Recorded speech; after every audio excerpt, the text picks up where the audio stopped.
Confessions. Morning Confessions.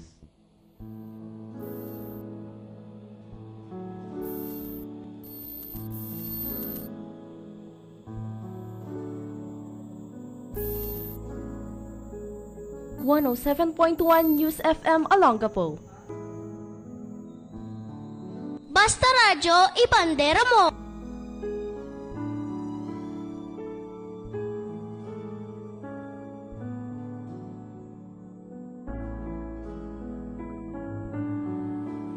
Magandang umaga, Yuri, sa'yo at sa lahat ng bumubuo at nakikinig ng iyong programa. Hindi ko alam kung paano ko sisimulan ng kwento, pero siguro sa simpleng tanong. Paano ka ba tuluyang bumitaw sa taong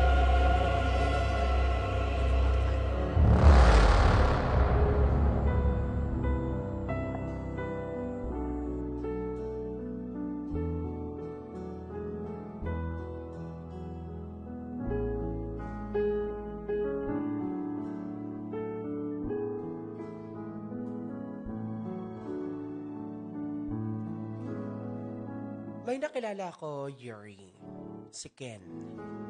Hindi naging kami. Pero parang kami na rin.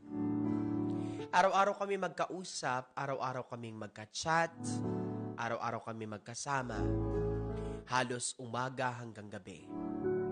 Parang sapat na para buuin ang araw ko. Sa kanya ko naramdaman yung saya na hindi ko hinahanap kahit kanino man. Yung saya na hindi ko hinahanap, pero kusang dumating.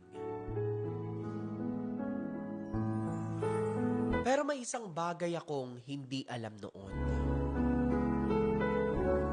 Ang minamahal ko ay may mahal palang iba. Masakit, Yuri, na malaman na ang mahal mo ay may mahal ding iba.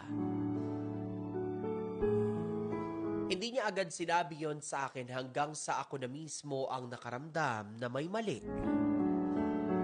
Unti-unting naging malamig ang mga reply niya. Yung dating kumain ka na ba? Napipilitan na lang isin. May mga pagkakataon rin na kapag magkasama kami, hindi ko ramdam na kasama ko siya.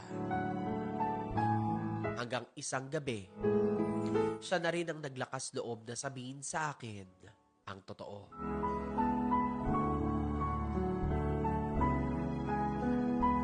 Sabi niya, pasensya na Mara sa kaibigan mo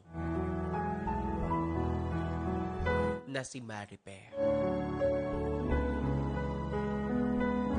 Oh, Yuri, sa totoo lang, sa kaibigan ko, sinabi niya kung ano ba ang totoo.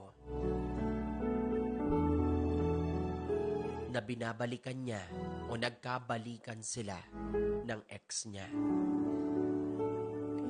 Parang ang sakit marinig na hindi naman ako yung iniwan. Kasi hindi naman ako yung pinili. DJ, ang hirap lang. Ang hirap umiyak sa isang relationship kapag alam mong wala namang kayong label. Wala kang karapatang magalit, wala kang karapatang mag-demand. Kasi nga sa totoo lang, ramdam mo lahat ng sakit, buong buo. Araw-araw tinatanong ko ang aking sarili, bakit ako yung naging pahinga, pero hindi naging tahanan. Hanggang sa napagod na rin ako, hindi sa kakahabol, kundi sa kakapigil sa sarili ko na umasa pa sa wala. Kaya ngayon, Yuri, alam kong pinipili ko ang sarili ko pero nagmo-move on pa rin ako. Hindi ko kaya kasi alam kong araw-araw na nakikita ko siya, masakit. Pero kahit parang kulang, kahit gabi-gabi ko pa rin hinahanap yung dating kami, na hindi naman talaga naging kami,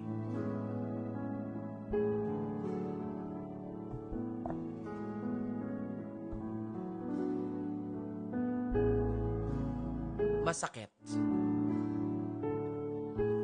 Masakit, Yuri. At sana balang araw, makilala ko yung taong hindi ako itatago sa pagitan ng pwede at hindi pwede. Yung ako naman sana ang pipiliin. Hindi lang kapag convenient. Pagpayuhan niyo po ako kung paano ko pa malalabanan ang ganitong emosyon. Lubos na gumagalang at nagpapasalamat, Maripe. At ito po ang aking Morning Confessions. Morning Confession.